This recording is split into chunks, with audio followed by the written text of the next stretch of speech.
gonna post my story here because it was true and it was from my childhood.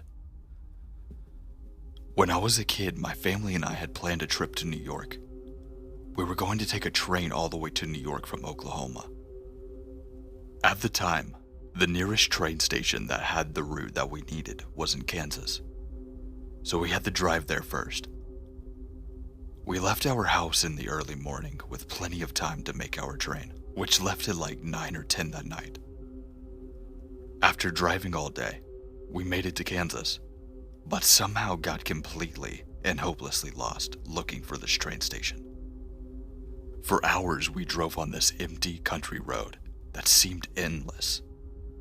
This was the 90s, and well before the average person had a cell phone, so we couldn't call for help or use a GPS or access the internet. All that we had was this useless paper map. When I say these roads are empty, I mean there was nothing. No gas stations, no houses, no stores. Absolutely endless flat grassland, as far as the eye could see. And it was the creepy and the children of the corn type of way. It was night and now pitch black due to the lack of street lamps, other cars, or buildings. The whole area seemed completely dead and abandoned.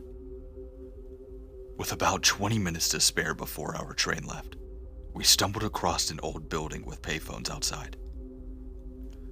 The building was run down and looked like it had been abandoned but may have been a gas station at one point.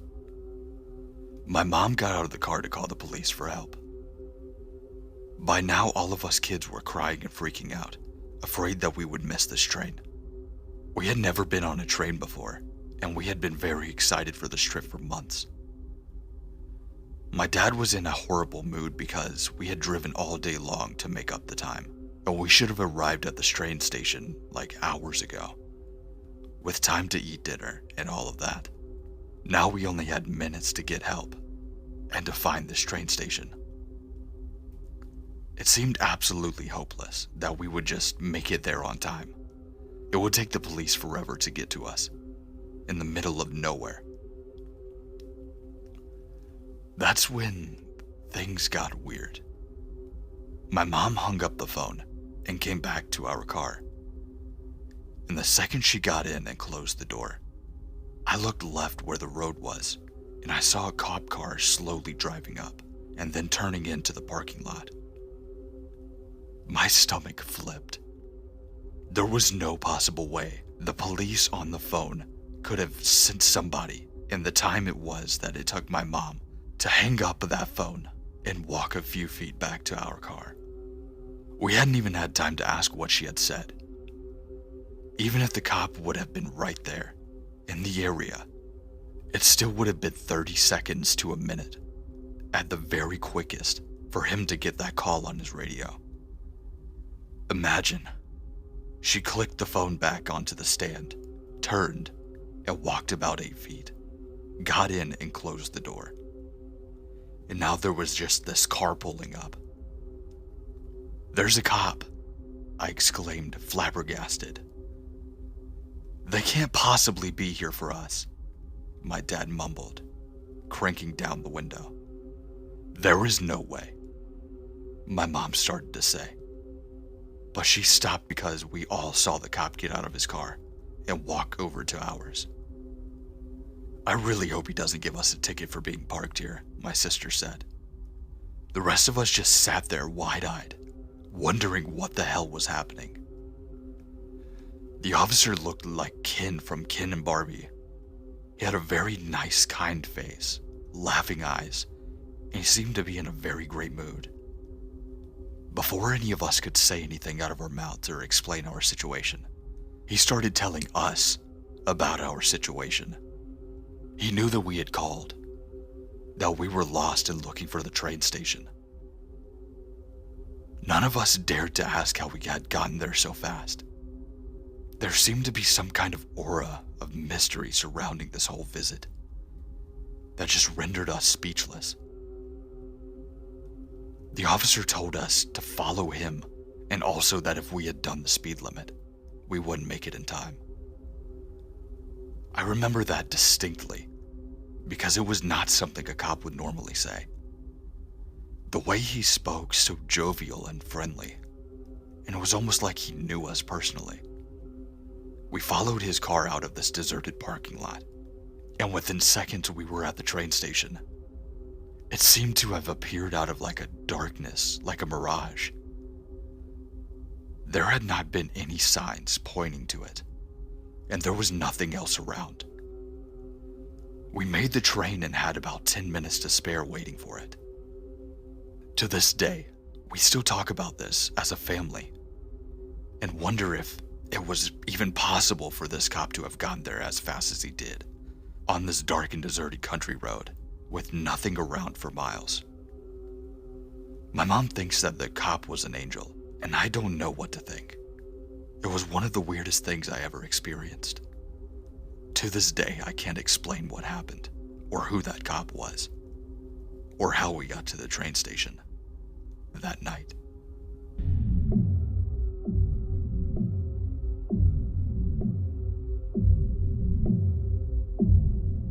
This event happened to me when I was about 8 or 9 years old. I'm going to start off by explaining about this little shop in our town, because this is connected to what happened. In our medium-sized town, we had this small bookshop that we went to frequently. We were homeschooled, and they had a bunch of curriculum books that my mom would buy for our lessons. They also had other books, school supplies, and CDs and movies to buy. One day I saw these necklaces behind the register. They were cheap but cute little necklaces with charms on them and such. I wanted one and asked my mom if I could get it. She said no. It wasn't a big deal and I quickly forgot about it. Now that you have the context, I'll get into the story. This was mid-1990s if I had to remember correctly. Back then we lived very far out in the country, and our house was at the top of a deep creek. We didn't have very many close neighbors, and the only kids who had lived by were a boy and a girl who lived on the other side of the creek. We hung out with them a lot since they were the only ones around our same ages. The creek was an excellent place to explore. To us, it seemed like much bigger than it actually was. And we could spend hours down there playing on the wooden swing that we had built. Ice skating when the water was frozen over, just pretending to be explorers. One of our favorite games was pretending we were hunting for treasure. Me and the little girl who lived on the other side of the creek would play this game together. We would find little rocks and things that we would just pretend were treasure. We were talking one day about how cool it would be if we found real treasure in the creek, like jewelry or something. But about a minute later, no joke, we stumbled across something silver, half buried in the leaves. It was the exact same necklace I had saw at the bookstore, still attached to the price tag. It was a wet and rainy day, but the price tag was still pristine, as if it hadn't even been in the leaves for very long. On top of that, we had already searched this area earlier in our game and hadn't seen it there. It would have been impossible for us to miss it. Like typical kids, this didn't freak us out in any way, but it would freak me out today. Instead, we were absolutely thrilled with our discovery of actual treasure and ran home to show my mom. She got very angry with me, thinking I had stolen the necklace. She recognized it as well and knew it was the same necklace I asked for the weeks prior. I told her that I hadn't taken it, that honestly we had thought that she had bought it for me, for a surprise, and accidentally threw it away, where it somehow ended up in the creek. Then she told me that she hadn't bought it either, and then I got really weirded out. How did it get here, miles away from town, buried in the leaves of our creek, an isolated country home? None of us kids had bought or stolen it, and neither had my friends, or the parents, or our parents. And now we knew that there was no explanation for the necklace just appearing. To me, the weirdest part was the price tag still attached. That meant that no wandering stranger had been wearing it and happened to just drop it in the creek. It was obviously brand new. It also wasn't expensive enough to bother even stealing from anybody's house. If there had been some type of robber using our creek as a getaway. It was maybe like $5, something like that. As a kid, I just saw this as good luck and asked my mom if I could keep it, but she had insisted that we return it to the store. We did, and sure enough, we confirmed it was the same exact necklace I had been wanting. I explained the story to the cashier, but I'm pretty sure the cashier just figured I had stolen it. I'm also pretty sure that my mom had thought this too, though she couldn't prove it, and I wasn't a dishonest child. I don't blame her for thinking that, since there was no other way to explain it. To this day, it remains a strange and unsolved mystery. I like to think that maybe I had a friendly ghost companion or a guardian angel or something who just wanted to give me a little gift.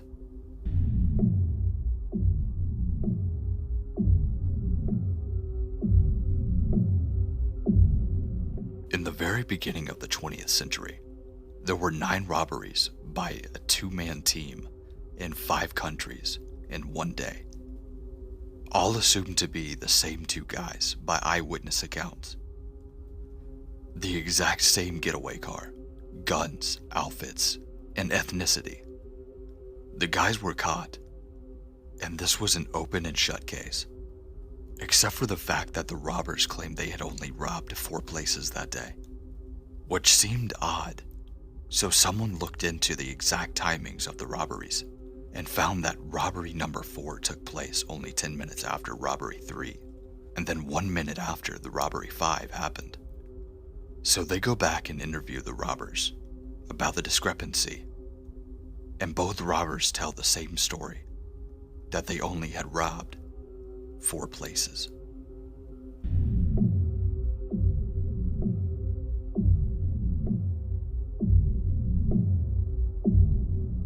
A couple of nights ago, my friends invited me to go to his place and chill out and talk about some stuff. And so we did. As the evening gets more boring, we decide to make some food and meanwhile look up random stuff on Google. In my head, I realized that we had done this before, and the last time I went to his house. But that time was with his girlfriend there, and we were laughing our asses off. So he went on to search up the same exact thing from that night before, and clicked on the same exact link as before. At first I just laughed because it was funny how he went back to the exact same things, but then I had noticed that he said the same exact thing before. Dude, he looks like a horse, what the fuck is this? I suddenly couldn't stop laughing, like the last time. But it wasn't funny to me at all, but I was still laughing. Like last time, everything felt the exact same, other than his girlfriend not being there. I fought and tried to tell him that we've done this before, but it was like he didn't even hear me. He went on to just ignore me. That goes on for almost 15 more minutes, and it was like hell for me. It was like I couldn't escape this laughter. It felt like I smoked 2 joints and was high out of my mind. It finally stops and I could speak. But I start to hear the food overboiling, so I rush outside of there. And boom! My legs become weak, and I land on the floor. My friend comes from behind me. I tell him to help me at this point, and I started crying. But I said that everything that we had done inside had happened before. And he does this weird twitching thing. And I start to get scared and I realize that this almost had happened before. So I used this as an advantage and I waited for him to talk again. He then laughs it off and opens his mouth and says something. But I knew exactly what he was going to say, word for word. And I predicted it. His face and his skin color literally turned white. And he has this weird poker face, and he just looks at me. I then tell him, "See, what did I tell you, dude? I'm reliving this moment. I'm not joking, man. I tried to say it to you inside, but I couldn't talk." For the rest of the night, he just goes on to this weird fucking zombie mode and tells me that we shouldn't even talk about it. As we walk back into his room, suddenly I see his girlfriend in the kitchen. I basically shit myself and told him that I need to go back home.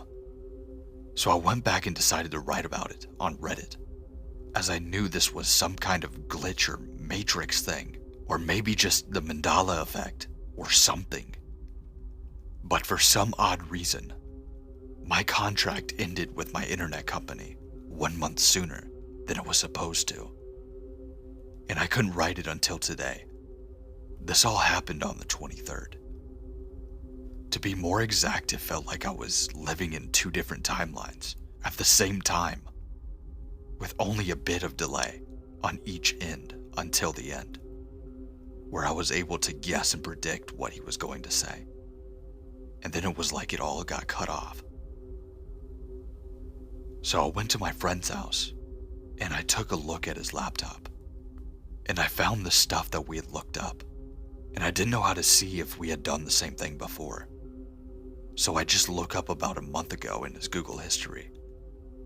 And well, I found nothing other than the original stuff. So I just asked him about it, how his girlfriend was there, and yet again, he just looks at me and says that she was never there. I honestly don't know what the fuck to really think about this. Does anyone have any idea? Does anyone know how to see if they were searching the same thing before? Because I don't remember the text being purple that night when we clicked on the stuff we were searching. If somebody could tell me, I would love to know.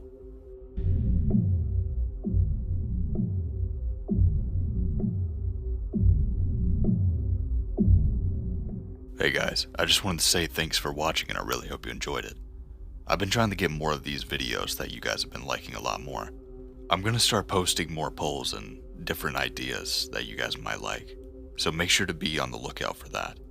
Once again, thanks for watching, and I really hope you enjoyed it. If you did, make sure to like, comment, and if you're new to this channel, subscribe. We're doing nothing but growing. If you would like to see more of these, make sure to comment down in the comment section as well. Make sure to check out the links in my description as well, my Twitter, Instagram, and even my Gmail if you want to submit a story. Make sure to go check those out. But with that being said, stay safe, stay scary, and I'll see you in the next one.